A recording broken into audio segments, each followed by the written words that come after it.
I don't think there's any kind of Miami look or anything like that. One of the interesting developments, particularly in the last few years, is that artists have been coming to Miami from all sorts of other places. So really, there's just a real interesting, diverse sort of stew going on. I think if there's anything that characterizes Miami as opposed to a lot of other cities, it's the diversity of the production, and that there is no sort of Miami look. Well, we tried to take a sort of intergenerational look at art in Miami, so included in the show are some artists who have been working here since the 1960s. Others are artists who just got here in the last year or two. So it's really a wide range of artists. As you know, artists in Miami come from all over the place. They come from Latin America, they come from Europe, they come from other parts of the United States. And I think that's really reflected in the show itself. And we also looked for a sort of diversity of practices, that there would be, you know, sort of traditional painting and sculpture and things like that, but also, you know, video and interactive pieces and things like that. In the audience as well? Yeah, I mean, we're in Miami. Yeah, certainly in the audience that we've seen come here and everything. What makes the... Well, hopefully the freshness, the fact that the work is all new, that it's all work that has never been shown before. Also, the sort of intergenerational idea, you know, since Miami has sort of developed as an art scene, there's been a lot of emphasis on finding the next new artist type thing. So there are a lot of young artists that have gotten a lot of attention and a lot of artists that have been here for a long time that get a little bypassed. So we're hoping it really provides a pretty wide, thorough look at what's going on in Miami and not just one aspect. It's just amazing how much the art scene has grown. I've been here for 11 years. First came here in the mid-90s. I was sort of impressed by what was going on in the mid-90s. By the time I actually came to live here in the late 90s, everything had clearly been ratcheted up. And then once Art Basel came in 2002, things just sort of exploded through the roof. So you've got all sorts of private collections that are available for public view. You've got museums, you've got the galleries that have increased.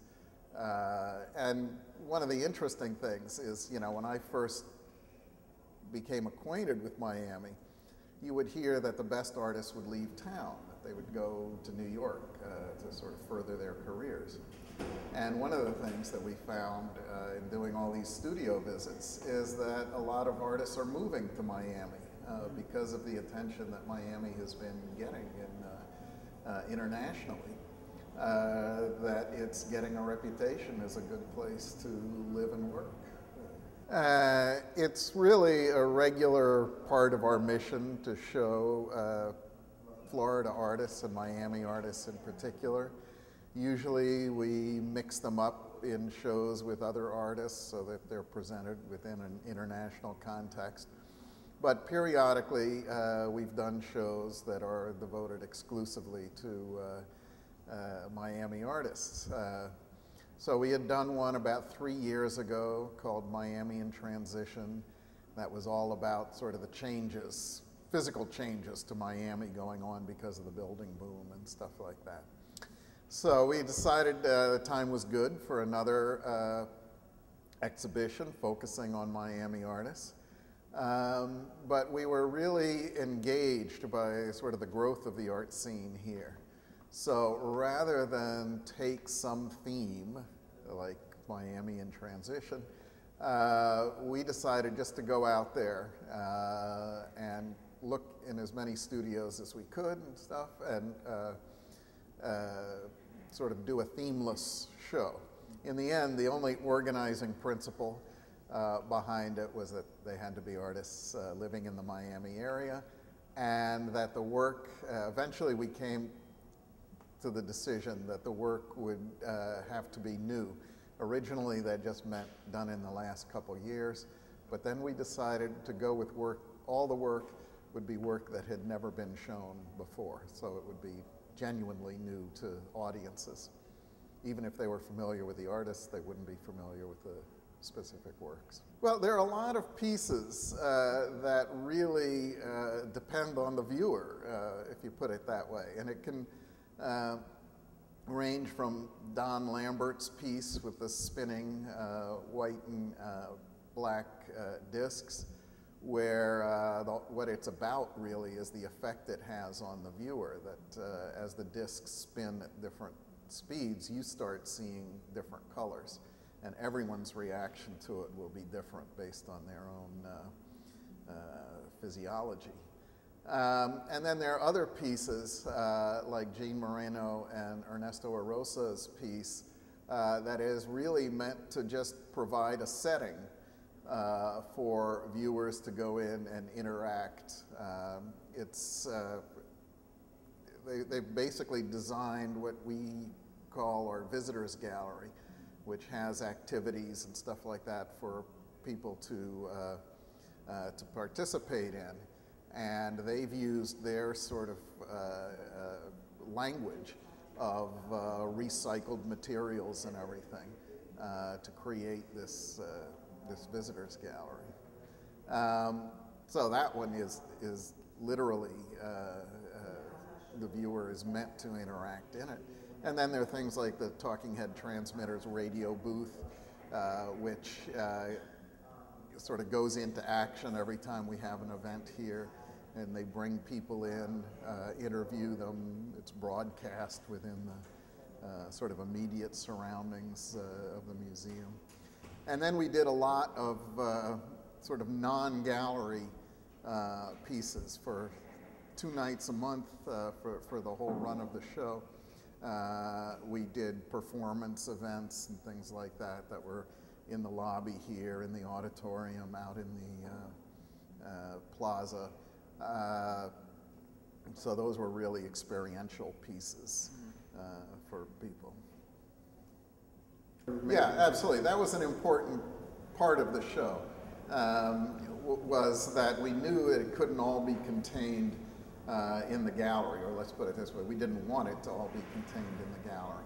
So we did these, you know, I guess it's 6 nights of performances and stuff. And then on the last weekend, we'll be showing a selection of artist videos on Saturday and Sunday, about 6 or 7 artist videos that will be playing continually in the auditorium, sort of as the closing event for the show. The exhibit itself is pretty much purely visual. There is the Viking funeral piece that has a sound component to it. There's also, well, I forgot to mention Gustavo Matamoros' piece, which is it's just sound. It's a fabulous piece, I would call sort of sculptural sound, where it really interacts with its surroundings, so it's not like just a recording. But then, as I mentioned, we had all these live performances and things. We had a great night with a couple artist bands, the Beings and the Jacuzzi Boys, out on the plaza there, that sort of blew everyone out. And then TM Sisters did a performance at the opening and stuff like that. So there's definitely been a musical component as it's gone along, but it tends to be sort of more event-oriented. Well, because what we were looking for was just new work and diversity, there aren't a lot of themes. But when we were installing, we did sort of wind up grouping things in 3 sort of large areas, sort of general areas.